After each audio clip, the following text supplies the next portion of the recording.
اور اس کو کہہ دو بطور خلیفہ یہ چیزیں میں نے بیت المال سے لی تھی اور آج مرنے سے پہلے بیت المال کو واپس لوٹا رہا ہوں۔ تم کہتے ہو علی کی خلافت نے قبضہ کیا، ارے اگر اس نے قبضہ کیا اپنے لیے کیا بنایا؟ اپنے لیے کون سے محلات کھڑے کیے؟ اپنے آرام اور آسائش کے کیا سامان اکٹھے کیے؟ وہ تو مرتے ہوئے اونٹنی، ایک پانی کھانے کا پیالہ اور ایک چادر، اس کو بھی عمر کے پاس بھیجتے ہوئے کہتے ہیں واپس بیت المال میں سے میں نے لیا تھا، میرے بعد جو خلیفہ بنے گا یہ چیزیں اس کو دے دینا۔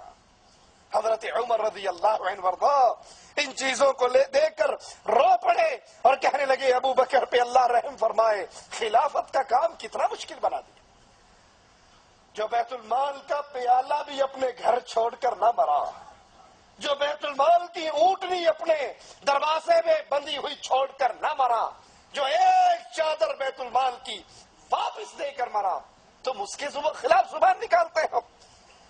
رسول کریم صلی اللہ علیہ وسلم کا فرمان سنیے اور پھر اس فرمان کی روشنی میں ابو بکر صدیق رضی اللہ عنہ وارضا کی شان کو تولیے۔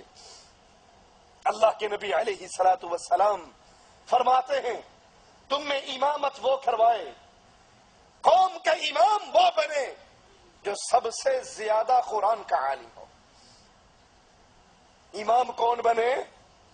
جو قرآن کا زیادہ عالم ہو۔ اور پھر جب رسول کریم صلی اللہ علیہ وسلم بیمار ہوئے، امام بنانے کا وقت آیا تو آقا نے کس کو کہا تھا؟ عباس کو کہا، علی کو کہا، حسن کو کہا، حسین کو کہا، کس کو کہا؟ ابو بکر صدیق رضی اللہ عنہ وارضا۔ اور رسول امام وہ بنتا ہے جو قرآن کا سب سے بڑا عالم ہو۔ تو ثابت ہوا کہ تمام صحابہ، انصار اور مہاجرین، ان سب میں قرآن کا سب سے بڑا عالم ابو بکر صدیق رضی اللہ عنہ وارضا تھا۔ اسی لیے جب قرآن کی یہ سورت نازل ہوئی تھی، اذا جاء نصر اللہ والفتح ورأيت الناس يدخلون في دين الله افواجا، ابو بکر صدیق اس سورت کو سنتے ہیں اور کہتے ہیں اے نبی میرے ماں باپ آپ پہ قربان ہو جائے۔ یہ کہا اور رونے لگ گئے۔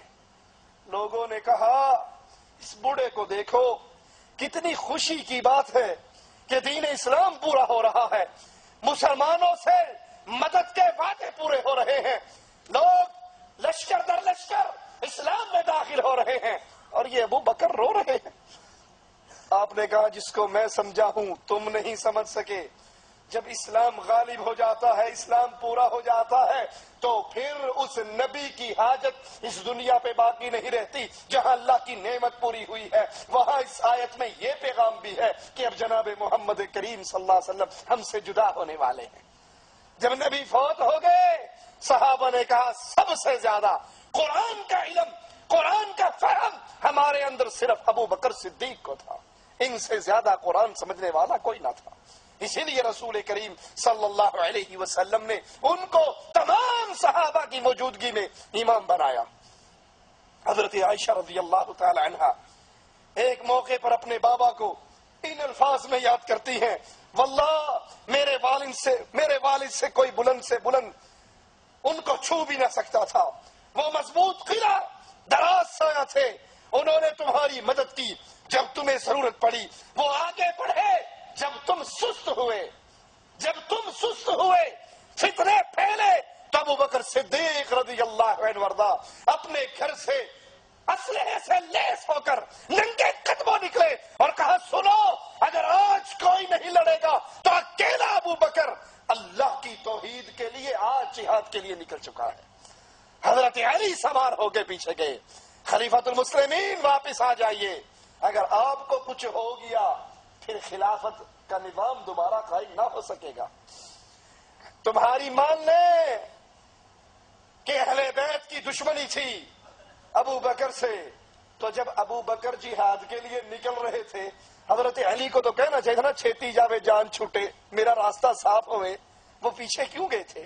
انہوں نے منتیں کیوں کی تھی؟ وہ واپس لے کر کیوں آئے تھے؟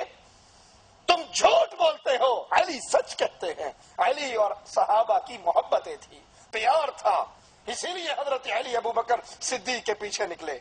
حضرت عائشہ فرماتی ہے بچپن، جوانی، بڑھاپے میں میرے بابا قریش کے نامور مردوں میں سے تھے، وہ محتاجوں کی مدد کرتے، وہ اسیروں کو رہائی دلاتے، ان کا تعلق اللہ سے بہت قوی تھا، یہاں تک کہ انہوں نے اپنے گھر میں مسجد بنائی تھی۔ ابو بکر صدیق رضی اللہ عنہ وارضا اپنے گھر کی مسجد میں قرآن کی تلاوت کرتے، کفار کے نوجوان آپ کا قرآن سنتے۔ اللہ سے اتنی محبت، اپنے گھر کے اندر مسجد بنائی۔ باطل پرستوں نے توحید کو مٹایا تو ابو بکر صدیق رضی اللہ عنہ وارضا نے اس کو زندہ کیا، اس کو قائم کیا۔ عائشہ فرماتی ہے میرے بابا کا ایمان کفار پہ بہت بھاری تھا، قریش نے ان کی طرف کمانیں کھڑی کی، اپنے تیر سوتے، انہوں نے سارے حربے استعمال کر لیے، لیکن میرے بابا کو دین اسلام کی تبلیغ سے باز نہ کر سکے۔ اور اللہ میرے بابا سے اتنا راضی ہوا کہ اللہ نے اپنے رسول پہ خرچ کرنے کے لیے ابو بکر کے مال کو پسند کیا۔ نبی پہ جہاں خرچے کا معاملہ آتا ابو بکر صدیق خرچ کرنے میں سب سے آگے ہوتے۔ اور وفات رسول کے بعد جب شیطان اپنے لشکروں کے ساتھ مسلمانوں پہ حملہ آور ہوا، کوئی مرتد ہو رہا ہے، کوئی زکوٰۃ کا انکار کر رہا ہے، تو حضرت عائشہ رضی اللہ تعالی عنہا فرماتی ہے یہ میرے بابا تھے جنہوں نے تلوار کی، جہاد کی تلوار کو بلند کیا۔ عمر جیسی ہستی کو بھی جواب میں کہا اگر یہ وہ ایک رسی جس سے اونٹ کو باندھا جاتا ہے نبی کو دیا کرتے تھے، زکوٰۃ میں مجھے نہیں دیں گے، اس ایک رسی کے لینے کے لیے بھی میں ان سے جہاد کروں گا۔ ابو بکر وہ عظیم ہستی جس کی وفات سے ایک خلا بنا تو اس کو پر کرنے کے لیے اپنی جیسی ہی سیرت اور کردار والے عمر بن خطاب کو اس مقام پر فائز کیا۔ جب کسی نے کہا